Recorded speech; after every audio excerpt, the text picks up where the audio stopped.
Hey guys, welcome back.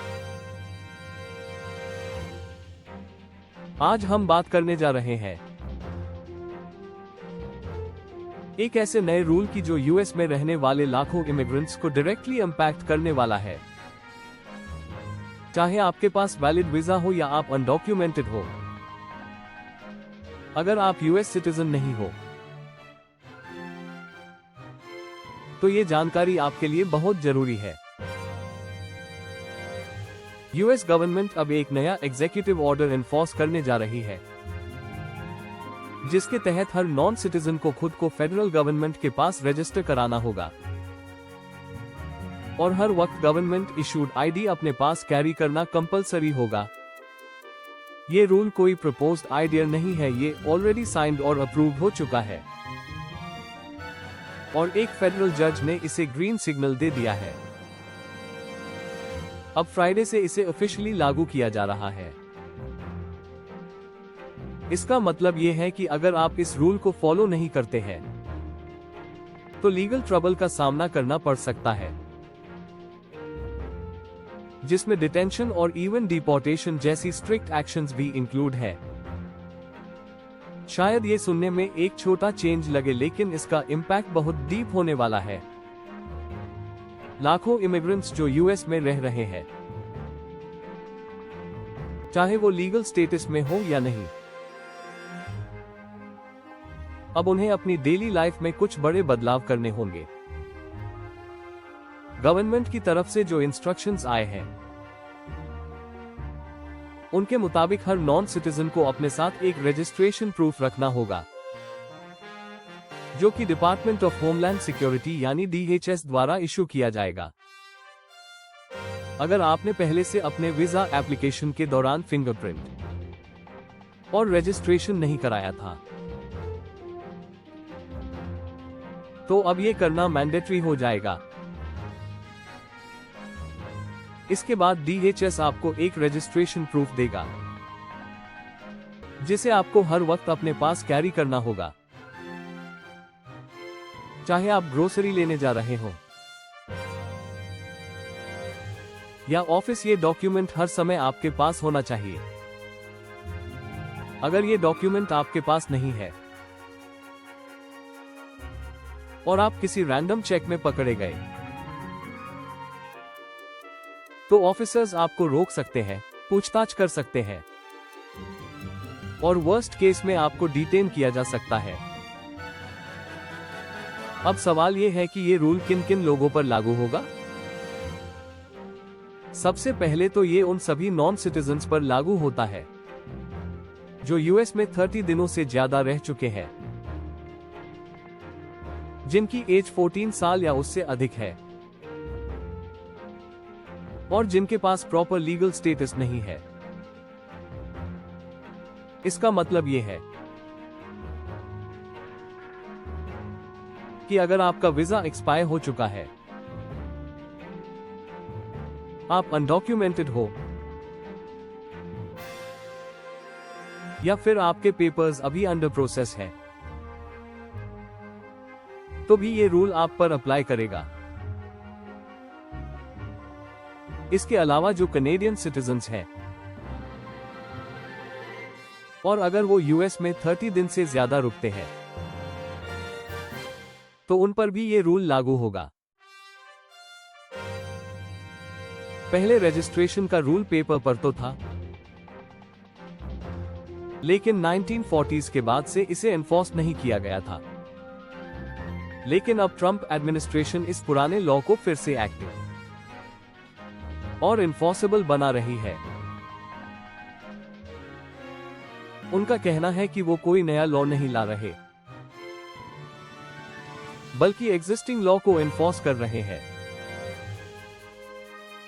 जिसे पहले seriously लिया ही नहीं गया था। साउथ डकोटा की गवर्नर ने साफ कह दिया है कि वो immigration and nationality act of 1952 का इस्तेमाल करके इमिग्रेंट्स को ट्रैक करेगी और उनसे कहेंगी कि वो खुद वॉलंटरली यूएस छोड़ दें। इससे साफ है कि अब अनडॉक्यूमेंटेड इमिग्रेंट्स पर प्रेशर क्रिएट किया जा रहा है कि वो या तो अपनी स्टेटस रेगुलराइज करें या फिर कंट्री छोड़ दें। अब आप सोच रहे होंगे कि इसका रियल लाइफ में क्या इफेक्ट होगा। चलिए एक सिंपल एग्जांपल लेते हैं। इमेजिन करिए कि आप एक इमिग्रेंट हैं और आपका वीजा एक्सपायर हो चुका है, या फिर आपके असाइलम या ग्रीन कार्ड का केस अभी भी पेंडिंग है। तो अब आपको गवर्नमेंट के पास रजिस्टर होना पड़ेगा, फिंगरप्रिंट देना पड़ेगा और जो भी डॉक्यूमेंट मिलेगा वो हमेशा अपने पास रखना होगा। अगर ये डॉक्यूमेंट आपके पास नहीं मिला तो ऑफिसर्स आपको किसी भी टाइम रोक सकते हैं, पूछताछ कर सकते हैं और अगर उन्हें डाउट हुआ कि आप अनडॉक्यूमेंटेड हो तो डिटेन कर सकते हैं। और अगर आप रिक्वायर्ड डॉक्यूमेंट प्रोवाइड नहीं कर पाए तो फिर डिपोर्टेशन की प्रोसेस स्टार्ट हो सकती है। ट्रंप एडमिनिस्ट्रेशन ने पहले ही साफ कर दिया था कि वो यूएस में इल्लीगल इमिग्रेशन को लेकर जीरो टॉलरेंस पॉलिसी अपनाएगी और ये रूल उसी डायरेक्शन में एक और बड़ा कदम है। ये सिर्फ नेशनल सिक्योरिटी या डॉक्यूमेंटेशन का इशू नहीं है, ये पूरे इमिग्रेंट कम्युनिटी को मॉनिटर करने और उन पर प्रेशर बिल्ड करने का तरीका है। अब जबकि फेडरल जज ने इस रूल को लीगल वैलिडेशन दे दी है, इसका मतलब है कि ये कोई प्रपोजल नहीं बल्कि ऑफिशियली एक एनफोर्सेबल लॉ बन चुका है। इसका मतलब ये भी है कि अब इससे बचने की कोई लीगल लूप होल नहीं बची है। अब बात करते हैं कि आपको क्या स्टेप्स लेने चाहिए। अगर आप यूएस में नॉन सिटीजन हैं और आपने अभी तक फिंगरप्रिंट या रजिस्ट्रेशन नहीं करवाया है तो सबसे पहले US citizenship and immigration services (USCIS) की ऑफिशियल वेबसाइट पर जाएं और चेक करें कि आपको क्या क्या स्टेप्स लेने हैं। इसके बाद किसी ट्रस्टेड इमिग्रेशन अटर्नी से कंसल्ट करें। आपकी स्पेसिफिक सिचुएशन क्या है, जैसे कि आप कौन से वीजा पर है, आपका केस किस स्टेज में है, आपके पास कौन कौन से डॉक्यूमेंट्स हैं। इन सब के बेसिस पर आपको सही गाइडेंस मिलेगी कि आगे क्या करना है। अगर आप अनडॉक्यूमेंटेड हैं और आपके पास कोई लीगल डॉक्यूमेंट्स नहीं है तो इमीडिएटली अपनी इमिग्रेशन सिचुएशन को रेगुलराइज करने की कोशिश करें, चाहे वो असाइलम हो, वीजा एक्सटेंशन हो या किसी अदर रिलीफ प्रोसेस के लिए अप्लाई करना हो। जल्दी एक्शन लेना अब और भी जरूरी हो गया है, क्योंकि अब कोई भी छोटी सी गलती जैसे कि रिक्वायर्ड डॉक्यूमेंट न कैरी करना डायरेक्ट डिटेंशन या डिपोर्टेशन में बदल सकती है। एक और बात जो समझनी जरूरी है, ये सिर्फ इमिग्रेंट्स की सेफ्टी का मामला नहीं है, बल्कि इसका इफेक्ट उनकी फैमिली, बच्चों और पूरी कम्युनिटी पर पड़ेगा। इमेजिन करिए कि कोई स्कूल गोइंग चाइल्ड है जिसके पेरेंट्स अनडॉक्यूमेंटेड है। अगर वो पेरेंट्स किसी रैंडम चेक में पकड़ लिए जाते हैं तो उस चाइल्ड की पूरी लाइफ इंपैक्ट हो सकती है।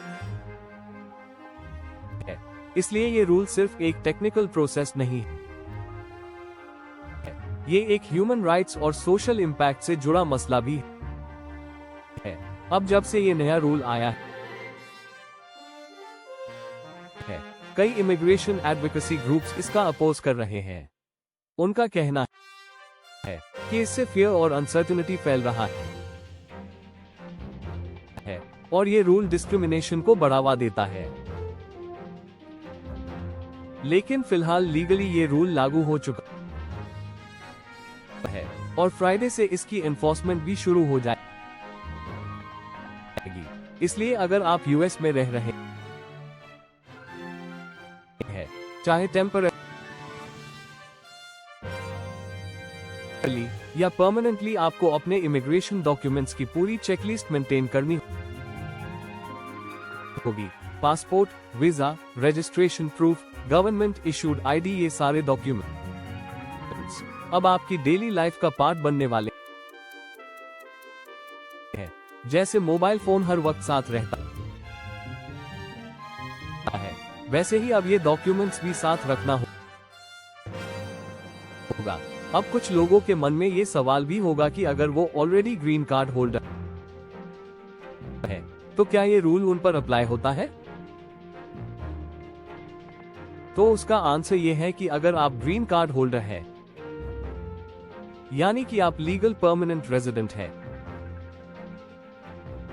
तो फिलहाल ये रूल आप पर लागू नहीं होता। लेकिन अगर आपका ग्रीन कार्ड एक्सपायर हो गया है या आपकी एप्लीकेशन पेंडिंग है, तो आप भी इस रूल के दायरे में आ सकते हैं। इसी तरह अगर आप स्टूडेंट वीजा पर हैं और आपकी वैलिडिटी क्लियर है, तब भी आपको रजिस्ट्रेशन की क्लैरिटी लेनी चाहिए, क्योंकि कई बार वीजा होल्डर होने के बावजूद अगर आपकी इंफॉर्मेशन आउटडेटेड है या आपने बायोमेट्रिक रजिस्ट्रेशन नहीं करवाया है, तो आप अननोइंगली वायलेशन कर सकते हैं। इसलिए ये बहुत जरूरी है कि आप अपने इमिग्रेशन प्रोफाइल को टाइम टू टाइम अपडेट करते रहें। जो लोग सोचते हैं कि ये रूल टेम्पररी होगा या शायद इंप्लीमेंट नहीं होगा, उन्हें बता दूं कि इस बार गवर्नमेंट पूरी तरह सीरियस है और इसकी एनफोर्समेंट फेडरल एजेंसीज के थ्रू की जाएगी। ऑफिसर्स को नया ट्रेनिंग दिया जा रहा है कि किस तरह से रजिस्ट्रेशन प्रूफ वेरीफाई किया जाए और कौन कौन सी सिचुएशंस में डिटेंशन या डिपोर्टेशन इनिशिएट किया जा सकता है। इसके अलावा एक और कंसर्न ये है कि ये प्रोसेस ऑटोमेटेड नहीं होगा। मतलब आपको खुद इनिशिएटिव लेना पड़ेगा रजिस्ट्रेशन के लिए। कोई नोटिस नहीं आएगा कि आप कब रजिस्टर करें, आपको खुद से USCIS या DHS से कांटेक्ट करना होगा। अब इस रूल का दूसरा साइड ये है कि इससे फेक आइडेंटिटी वाले केसेस, ओवरस्टेइंग वीजा इश्यूज और सिक्योरिटी थ्रेट्स पर कुछ हद तक कंट्रोल किया जा सकेगा। लेकिन इसका फ्लिप साइड ये भी है कि जेन्युइन इमिग्रेंट्स और असाइलम सीकर्स भी अननेसेसरी ट्रबल में आ सकते हैं। तो आपको क्या करना है? सबसे पहले अपने सारे इमिग्रेशन डॉक्यूमेंट्स एक जगह रखें और उनकी सॉफ्ट कॉपीज भी तैयार रखें। अगर आपने बायोमेट्रिक रजिस्ट्रेशन नहीं करवाया है तो शेड्यूल करें। USCIS साइट पर जाकर अपनी इमिग्रेशन स्टेटस और नेक्स्ट स्टेप्स को चेक करें। किसी रिलायबल इमिग्रेशन एक्सपर्ट या अटर्नी से एडवाइस लें, स्पेशली अगर आपकी सिचुएशन थोड़ी कॉम्प्लिकेटेड है। और सबसे इंपॉर्टेंट बात, पैनिक मत करें। ये रूल भले ही स्ट्रिक्ट है, लेकिन अगर आप टाइमली एक्शन लेते हैं तो आप लीगली प्रोटेक्टेड रह सकते हैं। इमिग्रेशन का प्रोसेस हमेशा इवॉल्विंग होता है, लेकिन इन्फॉर्म्ड रहना, प्रोएक्टिव रहना और सही लीगल स्टेप्स लेना ही आपकी बेस्ट प्रोटेक्शन होती है। सो गाइस, उम्मीद करता हूं आपको ये डिटेल्ड अपडेट समझ में आया होगा। अगर आपको ये इन्फॉर्मेशन यूजफुल लगी हो तो अपने दोस्तों, रिलेटिव्स और कम्युनिटी के लोगों के साथ जरूर शेयर करें, ताकि वो भी इस इंपॉर्टेंट चेंज के लिए प्रिपेयर्ड रहें। Immigration, work visa, study abroad और इंटरनेशनल रिलोकेशन से जुड़ी हर जरूरी जानकारी आपको यहीं मिलेगी। So stay tuned and take care. Let me know अगर आप चाहते हैं कि मैं इसका शॉर्ट वर्जन भी बनाऊं रील्स या यूट्यूब के लिए।